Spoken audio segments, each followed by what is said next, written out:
The Microp ransomware spreads via Google Drive and locally stored passwords. Secure Email Gateway, SEG. Protections aren't necessarily enough to stop phishing emails from delivering ransomware to employees, especially if the cybercrooks are using legitimate cloud services to host malicious pages.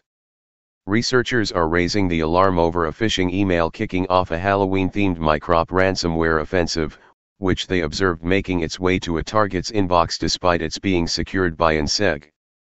Infection routine. The original email purported to need support for a DWG following supplies list, which is supposedly hyperlinked to a Google Drive URL. The URL is actually an infection link, which downloaded an .mht file. .mht file extensions are commonly used by web browsers as a web page archive, Cofins researchers explained. After opening the file, the target is presented with a blurred out and apparently stamped form, but the threat actor is using the .mht file to reach out to the malware payload.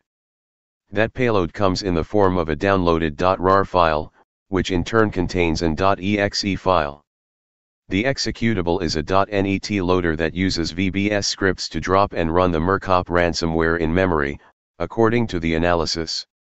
The campaign is not particularly sophisticated, but the use of Google Drive allowed it to get past SEGs. Its opening lure is business-themed, making use of a service, such as Google Drive, that enterprises employ for delivering files, the researchers explained. The rapid deployment from the MHT payload to final encryption shows that this group is not concerned with being sneaky. Since the delivery of this ransomware is so simple, it is especially worrying that this email found its way into the inbox of an environment using a SEG. The recipient of this Halloween Microp reported the email as suspicious, leading Cofins to discover the potential new threat. A gory theme, unusual use of Skype. The Microp ransomware, also known as Crypt888 ransomware, encrypts users' files to hold them hostage, a Cofins analysts reported. After the payment demand is met, the threat actor promises to provide the decryption method. For this attack, the threat actor gives a set of instructions on the wallpaper.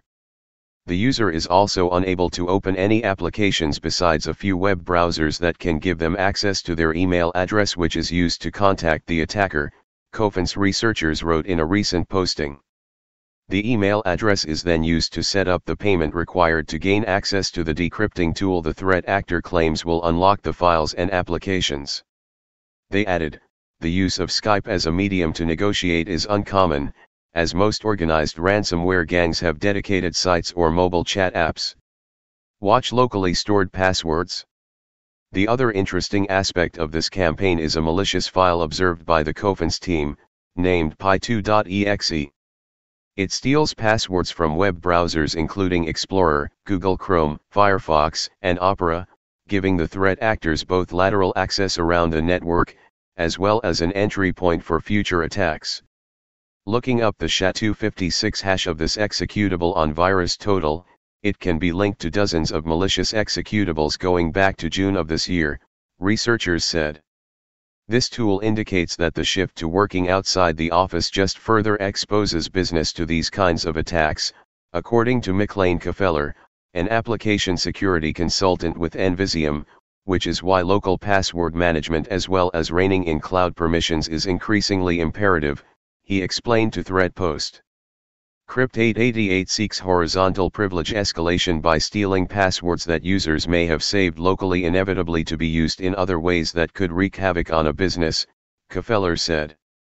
As the cloud continues to grow, these saved passwords become a key attack vector as they can often grant large amounts of access with little to no security controls.